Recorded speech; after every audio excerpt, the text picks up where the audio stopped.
Bato! Bato! Bato! Laila de Lima, magnanakaw! Lahat kayo bayaran, puro tanga! Ang tao, ang bayan! Ngayon ay NPA! Sa mga kababayan ating Pilipino, gaya ng sinabi ko, hindi natin kailangan maging DDS supporters para makita natin yung kaguluhan na nangyayari sa ating bansa. Yes. Unang-una sa lahat, sa presidente mismo, anong sabi niya? Tinawagan doon yung NBI director na lumabas daw yung mga NBI sa loob ng Senate. Ang sagot naman ng NBI director, walang NBI doon sa loob ng Senate. Pero nung tinanong at pinagsalita nila yung tagapagsalita ng Malacanang na si Claire Castro, anong sabi niya? Nagpaputok lang yung NBI dahil pinaputukan sila ng Sergeant Arms ng Senate. So nakikita natin kung gaano kagulo yung administrasyon. Sila mismo, hindi sila makapag-usap ng maayos. At saka, ngayon lang nangyari sa ating bansa na nagkaroon ng barilan at putukan sa loob ng Senate mismo. At kanina, nagrally din yung mga bangsamuro dun sa harap ng BARM. Ang dami nila doon para ipanawagan kay Bongbong Marcos na ibalik yung dating Chief Minister na si Haji Murad dahil ayaw nila yung pamumuno ng inappointee Bongbong Marcos ngayon na si Makakwa.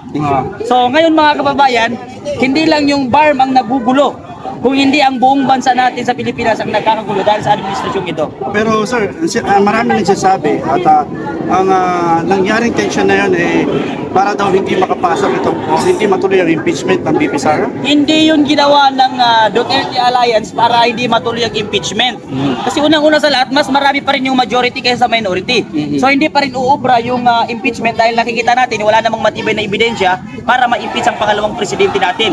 At ang pinaglalaban ng mga kalibang ito ay ang accountability, dapat siguro ay imbestigahan din at i-impeach din yung mga gumagamit ng confidential funds at iba pang mga ahensya ng gobyerno na napakaraming kinurakot at ninakaw. Hindi lang ang mga Duterte, pero ang napapansin namin, bakit pag-usaping Duterte, napakabilis ng administrasyon. Pero pag iba o kasalukuyang korupsyon na pinag-usapan, bakit napakabagal ng proseso?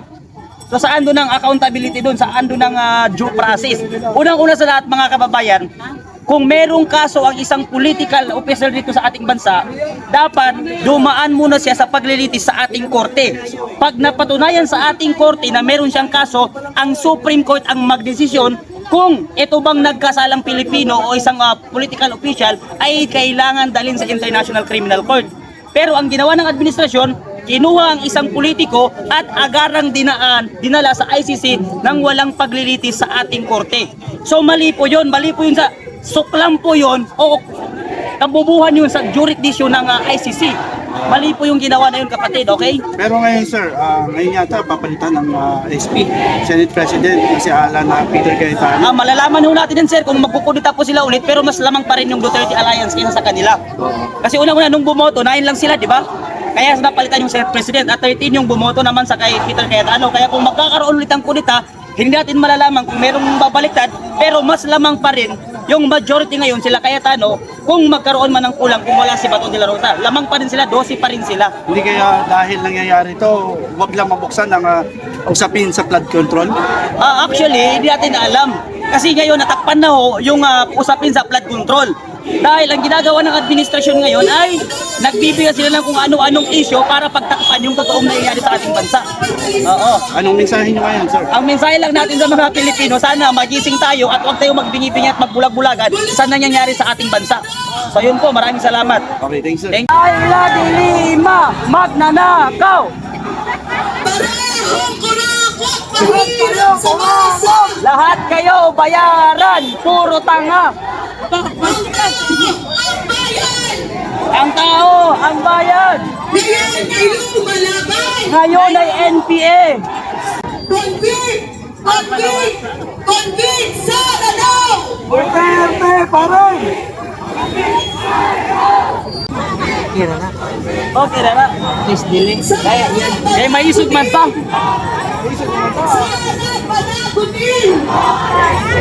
Tumawan.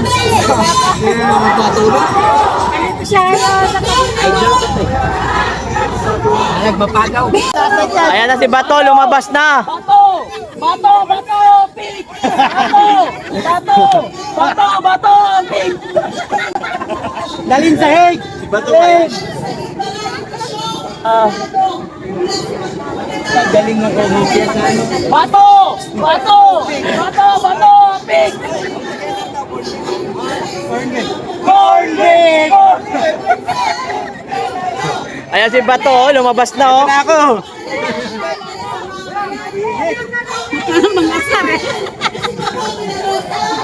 Ito, hindi dito si Bato. Ayun oh. Bato! Lumabas ka. Hinahanap ka. Mamaya na, Hinahanap ka mamaya na doon. ako. Pahinga muna ako rito. Huliin daw si Bato. Si Australianos gusto ko sa Kalimatibag. Saka si Crispin. Ayan si Bato oh. Crispin Remulla. Hanap kayo ng hanap kay Bato. Hindi dito si Bato sa gilid. Papahinga muna ako. Mamaya ang laban natin. Papahinga lang naman pala eh. Si Bato sa gilid eh. Plato na, mga konti natin pero tumatabi tayo sa kalaban, no? Madami yung PA.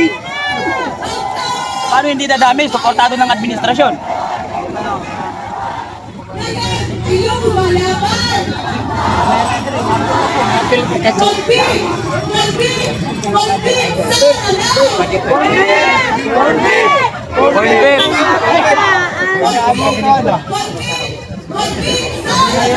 Convert! Corn beef! Dapat maging convert.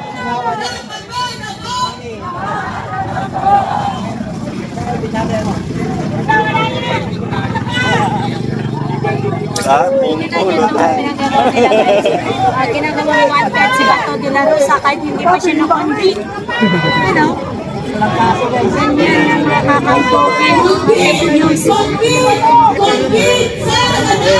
Corn beef! Corn beef!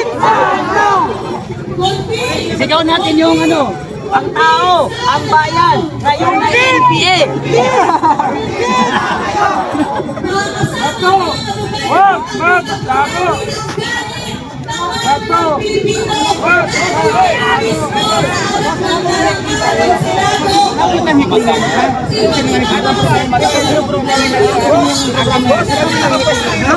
Okay.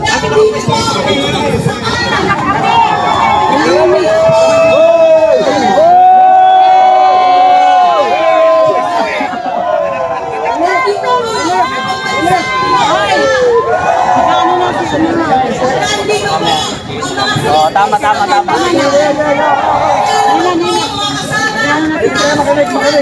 Nakakaya alam na maging edukado pero hindi mo alam ang batas ng inyong bansa. Kung ako ang isang scholar ng bayan pero hindi ko alam ang jurisdiction ng Dito, ICC, Fard. pati ng ating bansa, wag na lang ako mag-graduate. Ito napakarami, puro valedictorian. Puro mga valedictorian ng mga yan. Pero hindi nila alam kung ano ang batas ng ating bansa at jurisdiction ng ICC. Bugog! Pinapakalar sila ng taong bayan eh. Alam mo yung nag-aral ka ng ano, nagtapos ka, edukado ka, tapos honor ka pa, professional ka pa, pero hindi mo alam kung ano ang jurisdiction ng ICC pati ang batas ng ating bansa. Diba? Anong labas mo nun? Eto, ang dami mga edukado. Edukadong bugok. Ngayon ay lumalaban! Laban daw! Maligo kayo. Convict! Convict! Convict! Saranaw! Convict! Convict! Convict! Saranaw! Hindi naman yan lalabas sa ganyan. Ay, ayan sila. Ayan sila. Apiran.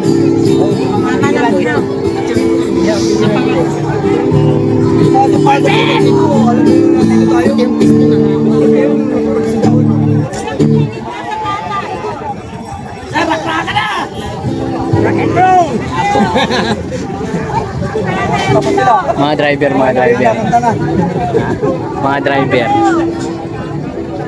Malaki Para bayad si yan. Candy Sara. Kung kaya nyo. Patala si Candy Sara kung kaya nyo.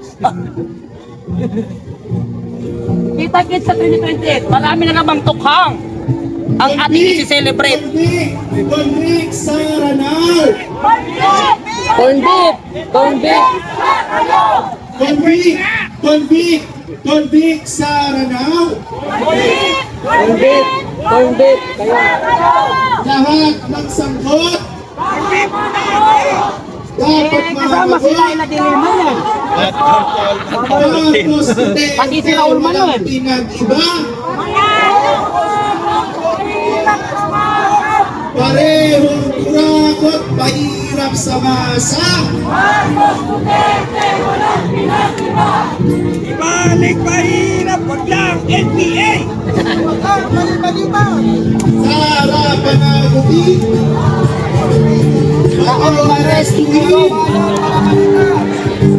Marcos Duterte, walang pinag-iba.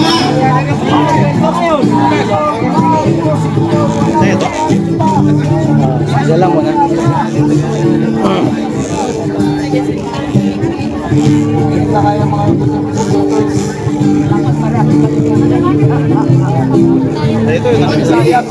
Convict sa Ranal. Ay, mga Bisaya kami, uy! Convict sa Ranal.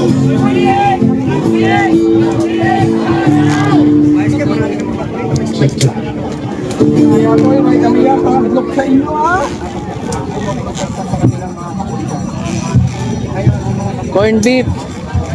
Corn beef!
Mga kabataan eh, no?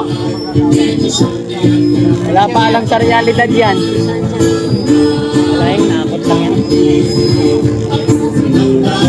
Yan ang pinagkaiba nila pag DDS ang nagrally. Ano yan? Pag ang DDS nagrally, ang dala-dala nila, bandila ng Pilipinas.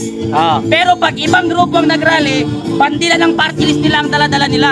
Yan ang pinagkaiba nila sa mga DDS supporters. Tama. So doon pa lang makikita mo kung sino yung totoong makabayan. Walang plagang Pilipinas dyan. Alam nyo kung bakit? Ang gusto nilang isulong, communist. Gusto nila mamuno sa atin. Komunista. Ang pinagkaiba ng DDS supporter pag nagrarally, pag ang DDS supporter nagrally, ang dala nila, bandila ng Pilipinas. Pero pag silang nagrally, tignan nyo kung ano dala nila. Bandila ng party list nila. So makikita mo kung sino ang totoong makabayad, makadiyos at makakalikasan sila, makapera, makagobyerno at makabayad. Diba? Yung bandera ko yung pato. Yung pula nilagay sa ibabaw. Diba? Yan ang gusto nila. Bert, mensahe mo na lang kay Trillanes. Pera na. Mensahe ko sa kay Trillanes na yan. Alam mo yung Trillanes, parang asong palaboy-laboy yan. Oo, yan. Wala nang nakikinig dyan. Kaya nga tinilig eh. Kaya nga Trililing ang pangalan niya eh. Eh, di naman kung maka-epal, akala mo eh, party siya ng ICC. Member siya ng ICC. Mag-save daw siya ng warrant. Na hindi ka nga nanalong mayor lang pa, ano eh, Caloocan eh. Tapos si Epal kang parang NBI. Tukan, malayo ang atwa. Di ba? Ay, Lang naman daw niya yung warrant eh.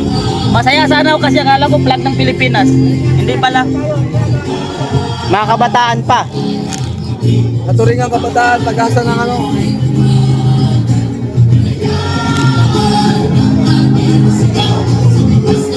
Panatang makabayan, yun yung ginagawa nila. Susundin ko ang tuntunin ng aking paaralan.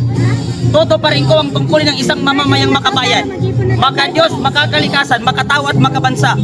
Pero hindi nila sinusunod yun. Diba? Hindi nila sinusunod yun.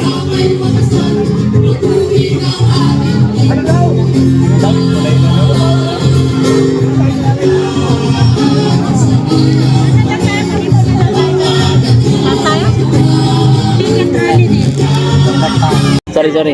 Ma'am, ini opinion ho sa mga yung impeachment ho ni VP Sara. Ngayon nandiyan na sa Senado. Ay, hindi naman aatrasan ni Ma'am Sara yan. At ang gusto lang naman ni Ma'am Sara, fairness. Bigyan niyo siya ng pagkakataong sumagot. Ang nangyayari kasi, di ba, nung si Soto, hindi nila bibigyan ng chance ang BP natin. Ang gusto nila, itago yung katotohanan. Walang problema, bloodbath kung bloodbath. Gusto yan ni Ma'am. Ibigay ninyo ang tanong, ito ang sagot. Kasi lalabas lahat ng katotohanan, sino talaga mga magnanakaw dyan? Lalabas ang totoong Mary Grace Piatos. Diba?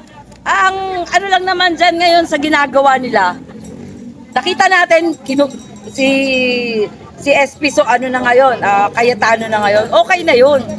Kasi mga abogado yan eh. Kesa naman doon sa SP na itbulaga, utangin na, walang gagawin na matino yun. Eh tama lang yan. Gusto namin to. Ngayon, huwag kayong matakot. Diba? Huwag kayong matakot na puro abogado yung mag-hearing dyan. Ang problema sa inyo, ayaw nyo tanggapin eh. O, wala kayo, gusto nyo palitan. Sino ipapalit? Yung mga kaliwa na nakaupo dyan? Hindi pwede yun. Binoto na yan. Umpisa natin ang bloodbath. Huwag kayong matakot kung wala kayong kinakatakot. Ang problema, matakot kayo, may kinatatakutan kayong mailabas. Eto na tayo ngayon eh. Nandito kami, ayaw namin na impeachment. Pero nandyan na. Yung articles of impeachment na yan, dyan makikita kung paano nila binabalahura ang ating VP Sara dahil may tinatago sila at kinatatakutan sila. Ang kinatatakutan nila, lumabas ang katotohanan, lahat ng Pinay nila dyan, puro invento nila. Eto na tayo ngayon mga kababayan. Haharapin ang buong bayan ng problemang ito. Pero wala nang gaguhan. Nandito na ang bago nating SP, di ba? Bagong Senate President, tama yan. Okay po. Ma'am, usaping Senador Bato de la Rosa, ano hong opinion ho ninyo? Bilang Pilipino, pabor ho ba kayo na ipadala sa dahig or hindi? Alam nyo, sasabihin ko sa inyo, ako mismo may Interpol Red Notice ako. 2024, kinuha ako, kinidnap ako ng grupo ni General Torre. Dinala ako sa Krami. Imagine, 7 days ako doon. Nakakulong ako sa opisina niya, hindi niya ako ma-mugshot, hindi niya ako ma-fingerprint dahil wala nga akong kasalanan sa Pilipinas. Ang gusto niya mangyari, dumating ang eroplano galing doon sa bansang nagre-reklamo sa akin. 7 araw na, walang dumating na eroplano. So, naisip nila ngayon, si PRRD, kailangan pagkuha nila, may eroplano kaagad. Tingnan mo mga katarantaduhan ng mga yan. Ayaw nila na nandito si PRRD kasi ang bunganga ni PRRD very powerful. And everyone nagsisink sa atin ang sinasabi ni Tatay Digong. Ngayon, kaya naman nagagalit sila, gusto nilang gawin na si Senator Bato na naman ang kunin para hawak pa rin nilang Senate. Diba? Hawak nila ang may tago nila, ang gusto nilang itago at ang gusto lang nilang ibunyag kung sino lang yung gusto nilang ibunyag. So hindi transparent to mga kababayan. Kaya kayo nakikinig ngayon, buksan ninyo ang pag-iisip nyo. Buksan ninyo ang puso ninyo, buksan ninyo ang diwa ninyo. Anong ginagawa sa atin ng gobyernong ito? Hindi na to demokrasya. Ito ay silent na paghawak sa ating mga kaisipan. Hindi. May sasakyan. Okay ma'am, sorry ma'am. Diba? Ikaw ba yung OFW na hinuli ni General Torre? Opo, ako yung OFW na hinuli ni General Torre noon tapos dinala niya sa Krami. At meron kasi din akong Interpol Red Notice. Pero nalaman nila bandang huli na hindi talaga ako pwedeng dalhin sa ibang bansa hanggat walang local court na nagbibigay ng warrant of arrest sa akin. Ma'am, yung Interpol Red Notice sa inyo, hindi ba pumasok sa isip niyo na parang practice of execution sa iyo yung ginawa kay PRRD? Actually, naisip ko yun at the time na nandun ako, na nakakulong ako sa Krame. You know why? Nakita ko doon ng mga documents kung anong gusto nilang gawin kaya Pastor Kibuloy. Kasi at that time, una nilang hinuli si Pastor Kibuloy. Pinasok nila ang KOJC. Sumunod, pinaharap nila si General Bantag. Sumunod, ang nakita ko pa doon na si PRRD. Nandun lahat ang mga dokumento na nagpapahayag naka-folder lahat na yan kung anong gagawin nila. All was planned. Lahat planado na. Kasi bakit? This is diversionary tactics. Dahil sa mga ninanakaw nila, gagawin nila, ito divert natin ng tao dito. Pag nandun ang pag-iisip natin, nandun ang atensyon natin, hindi natin nakikita paano nila ninanakaw ang kaba ng bayan. Ang flood control, ang lahat ngayon, nakatutok nga lang tayo, isa lang flood control eh. Diba? Paano yung PhilHealth natin, GSIS natin, ang mga GOCC na mga company, na mga kumpanya ng gobyerno. Diba? DIC. PDIC. Oh, diba? Ang customs. Number 1, customs. Sino nasa custom? Putang ina, kapatid. Nili Satanas. Oh, diba? Tabo talaga. Ngayon, yung perang ninakaw sa bayan, yan ang pinamumudmud dito. Yan ang pinamumudmud dito sa gobyerno, sa mga taong gobyerno na dapat kakampi sa tao. Yun ngayon ang nandoon ngayon na ginagamit nila, hindi ngayon magsasalita ang mga yan. Kasi nga, meron na sila may mga maleta na sila. Paano ang taong bayan? Isang ulan nga lang, tignan mo ang baha natin. No? Paano pa nagsunsod ang ulan? Diba, mga kababayan? Malawakan ang nangyayaring korupsyon. Ngayon, kung nakikita ninyo, kay Sara pa rin kayo nakatutok, kay BP Sara pa rin kayo nakatutok, wala nang mangyayari sa bansa ito. Susunod kayo. May mangyayari sa pamilya ninyo, may mangyayari sa mga kamag-anak ninyo, at magpapare-pareho na. Papunta na tayo sa komunismo nito. Papunta na doon. Akala nyo ba pag natanggal si BP Sara, umupo si Marcos, tapos na ang mga komunista, tapos na mga kaliwa? Hindi! Ang tatanggalin naman nila, si Bongbong. Pag natanggal si Bongbong, pasok ng komunista. Eto na tayo ngayon. Yan ang katotohanan na gusto ninyong mangyari. Wala kayong pakialam. Kami dito, nagpapakamatay para sa taong bayan, para sa Pilipinas, para sa konstitusyon. Nakipagpatayan ng mga hero natin noon. Pero ang ginagawa natin ngayon, pinapabayaan natin. Hindi ko inihiling na lumabas kayo. At sinasabi ko lang, mamulat ang mga isip ninyo. Ano ang nangyari sa bayan nyo? Hindi ito para lang sa akin, para sa pamilya ko, o para sa mga kaibigan ko. Para sa lahat to, sa inyo. Ako nga, willing na ako dyan eh. Kung ano mangyari sa amin dito, umulan, umaraw, dito kami. Thank you, ma'am. Salamat po. Salamat. Thank you, ma'am. Uwi na yata sila, oh. Bakit kaya bigyan sila ng kalisan, guys? Ay, wala nang tao. Wala na tong lulusog. Wala nang lulusog, tapos na eh.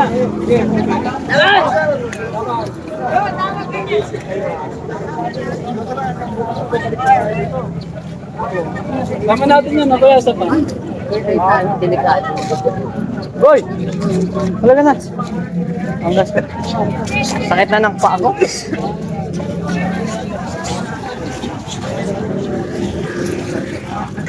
Isang milyon de.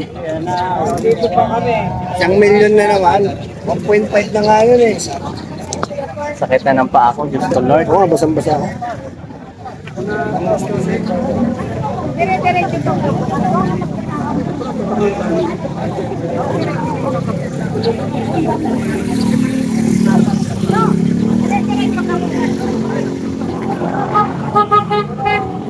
Trops, bobo, trops. Kapoy na kayo, trops ba? Yang, Hoy BBM, pasensya ka na. Magkababayan kami ng iyong ina, pero sabihin ko sa iyo, kung noon sumusuporta kami, pero ngayon hindi na. Kahit noon, 1981, nagkaroon na ako ng isang makatanungan sa aking isipan na bakit ang ama mo ay tinutuligsa at mayroong sumasang-ayon. Sabihin natin ang totoo, Dahil sa kapangyarihan na gusto nyo kayo ang makinabang, hindi ang mamamayan. Ang gusto nyo, manatili kayo sa kapangyarihan na inaalipin nyo ang sambayanan.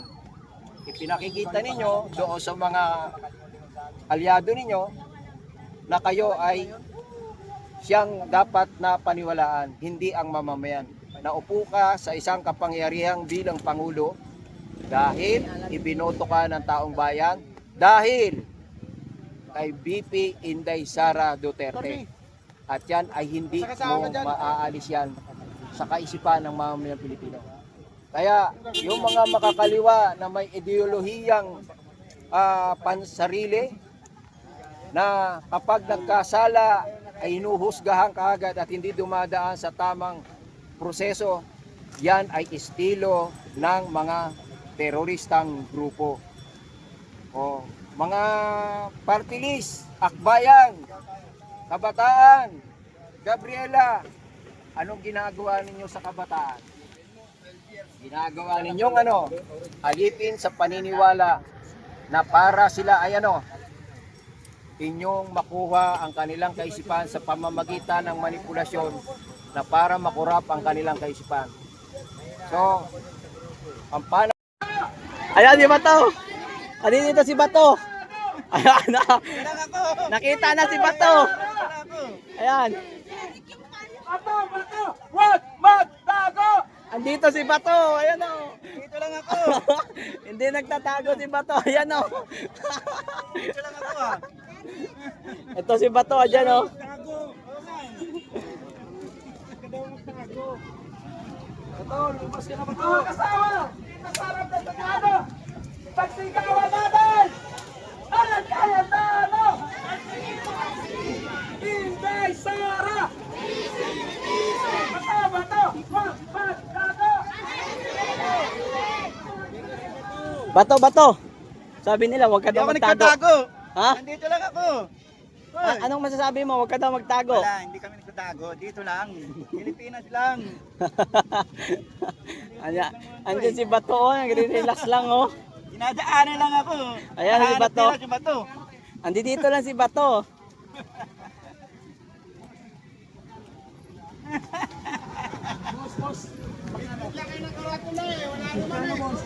Wag magtagot! Tanong! Basag! Napatingin sa'yo. Gago ka talaga? Upload na! Brother, morning. Diba?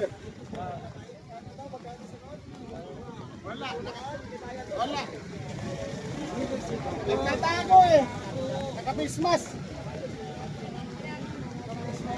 Boss Marley, interviewin. Dapat nagpasalamat ka man lang sa akin. Isipin mo, ang tagal mo! Ang tagal. Kuya, asan sila Perds? Susunod na. Mamaya! Orasan nyo kung ilang Oh, padaan si ma'am, padaan. Padaan si ma'am, padaan. Oo. Padanin nyo. Paldo yan. Idala si ma'am ng kalasag. Simpleng tanong na. Naman marami akong backup, pinandiyan kayo eh. Putra guys. Alam ko yan, hindi kita pababayaan o iiwan man. Upload agad.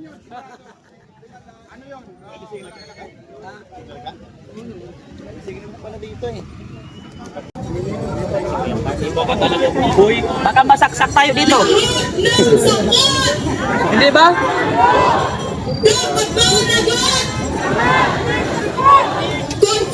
Kasama pala si Bongbong Marcos sa papanugutin nila, oh. Yan lang maganda. Approve yan, maganda yan.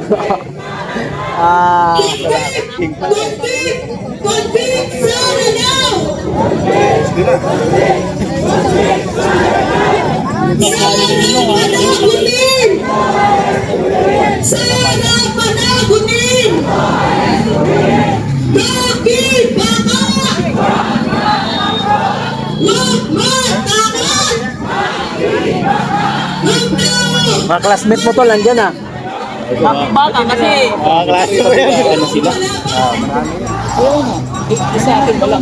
Meron na daw, paparating. Sana panagutin! Convict! Convict! Convict Sara now! Kundi, Corn beef! Corn beef sa Bataan!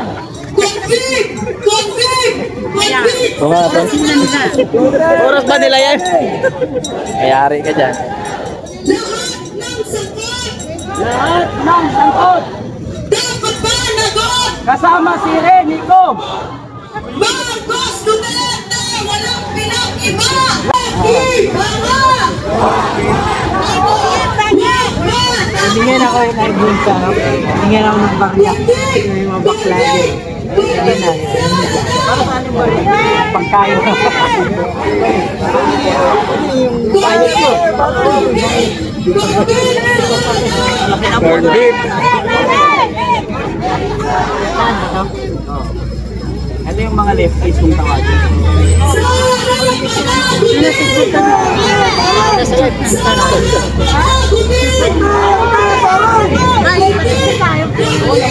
Ako na. Para may kasama tayo sa NBI. Para may kasama tayo sa NBI.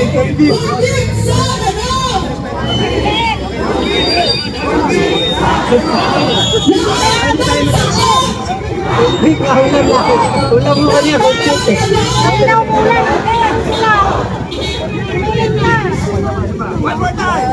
Kasi ano, Engineer Berto. Ay, si Engineer Berto, sana yun. Yung maputi-puti na vlogger na video. Sana si Engineer Berto. Ay, ano? Engineer. Yan, Engineer Berto.